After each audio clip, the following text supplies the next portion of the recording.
તો ઉપરવાસમાં ભારે વરસાદને કારણે ખેડા જિલ્લામાં સાબરમતી નદીએ રૌદ્ર સ્વરૂપ લીધું। ખેડા તાલુકાના છેવાડાના ગામોમાં સાબરમતીના પૂરના પાણી ફરી વળ્યા છે। ખેડાના પથાપુરા ગામમાં વરસાદને કારણે ખેતરો બેટમાં ફેરવાયા। ડાંગરનો પાક સંપૂર્ણપણે પાણીમાં ડૂબ્યો। પૂરના કારણે ખેડૂતોની મહેનત પર પાણી ફરી વળ્યું। સાબરમતીના પાણીમાં ડાંગરનો પાક ડૂબી જતા ખેડૂતોના મુખમાં આવેલો કોળિયો છીનવાયો છે। સમગ્ર ખેતરો સરોવર બન્યા હોય તેવી સ્થિતિ જોવા મળી।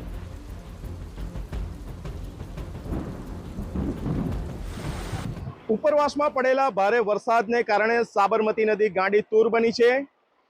ખેડા જિલ્લાના ખેડા તાલુકાના છેવાડાના જે ગામોની સીમો છે તેની અંદર સાબરમતીના નદીના પૂરના પાણી ફરી વળેલા જોવા મળી રહ્યા છે। જે રીતે અત્યારે પથાપુરા હોય કે કલોલી હોય તમામ ગામોની સીમોની અંદર પૂરના પાણી ફરી વળેલા જોવા મળી રહ્યા છે। સતત પાણીનો પ્રવાહ વધી રહ્યો છે અને તેના જ કારણે જે ખેતી પાકો છે તેને વ્યાપક પ્રમાણમાં નુકસાન થયું છે। દ્રશ્યો બતાવવાનો પ્રયાસ કરીશ કે આ કોઈ તળાવ કે સરોવર કે નદીના દ્રશ્યો નથી, આ છે પથાપુરા ગામની સીમના દ્રશ્યો। જે ડાંગરના પાકનું વાવેતર કર્યું હતું તમામ પાક અત્યારે પાણીમાં ડૂબી ગયો છે। આપણી સાથે સ્થાનિક ખેડૂતો જોડાયા છે, આપણે તેમની સાથે વાત કરીશું। શું નામ છે તમારું? અરવિંદભાઈ। અરવિંદભાઈ કયું ગામ? અરવિંદભાઈ પોપટભાઈ, કલોલી। અચ્છા, આજે સાબરમતીની રેલ આવી છે તો શું નુકસાન થયું? નુકસાન બધી ડાંગર અમારી ડૂબી ગઈ। અચ્છા, કેટલા વીઘા રોપેલી? લગભગ 85 વીઘા હારી હતી। આ દર વર્ષે આ રીતે રેલ આવે છે? આ દર વર્ષે। અચ્છા, 3 વર્ષે ફરાઈ। 3 વર્ષે આવી? આ બીજી વખત ફરે ઊન તો બીજી વાર। તો ડાંગરનું વાવેતર ક્યારે કર્યું તમે? ડાંગર તો 2 મહિના થી। અચ્છા, તો તૈયાર થઈ ગયેલી? તૈયાર એટલે હવે નીકળવાની તૈયારી હતી। બરાબર, તો હવે શું કરશો? હવે થઈ ડાંગર। અચ્છા, તો આ કેટલા દિવસ સુધી આ પાણી ભરેલા રહેશે? પાણી આ અઠવાડિયું રહેશે અમારે। અચ્છા કાકા, તમારું નામ શું છે? મારું નામ દાવે વિખાબુ। કયા ગામના છો? પથાપુરા। આજે રેલ આવી છે, કેટલું નુકસાન થયું? આ બધું નુકસાન જ છે। અચ્છા, 40-50 વીઘા। આપણી સાથે બીજા વાહન ચાલકો જોડાયા છે। કાકા, જે રીતે વરસાદ વરસ્યો છે, આ પૂરના પાણી અત્યારે આવી રહ્યા છે, કેટલી મુશ્કેલી પડે પસાર થવામાં? મુશ્કેલી તો પડે જ ને, શું કરશું? અચ્છા, જે રીતે વરસાદ વરસી રહ્યો છે ઉપરવાસમાં, તો દિવસે કેટલી વખત તમે અહીંથી પસાર થતા હશો ને શું મુશ્કેલી પડે તમને?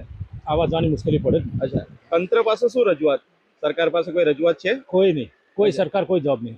અચ્છા, જે રીતે વરસાદના પાણી ફરી વળ્યા છે, પૂરના પાણી ફરી વળ્યા છે, તેના કારણે વ્યાપક પ્રમાણમાં ખેડા તાલુકામાં પણ નુકસાન જોવા મળી રહ્યું છે।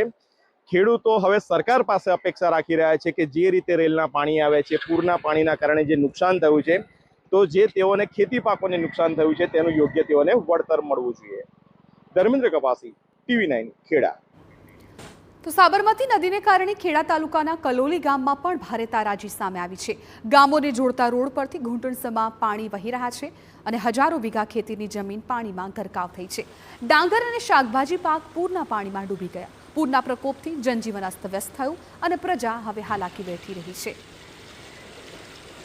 સાબરમતીના પાણીએ ખેડા જિલ્લાના ગામડામાં ભારે તારાજી સર્જી છે। સમગ્ર વિસ્તાર જળમગ્ન થયો છે।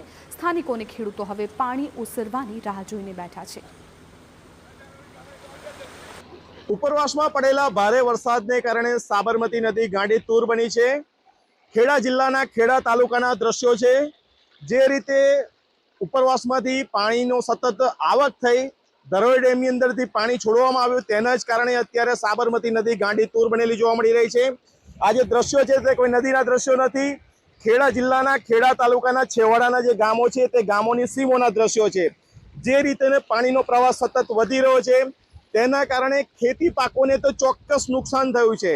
ડાંગર પાક હોય કે શાકભાજી પાક હોય તેને નુકસાન થયું છે, સાથે સાથે જે જમીનો છે તેનું પણ ધોવાણ થઈ રહ્યું છે। ધર્મેન્દ્ર કપાસી, TV9 ખેડા।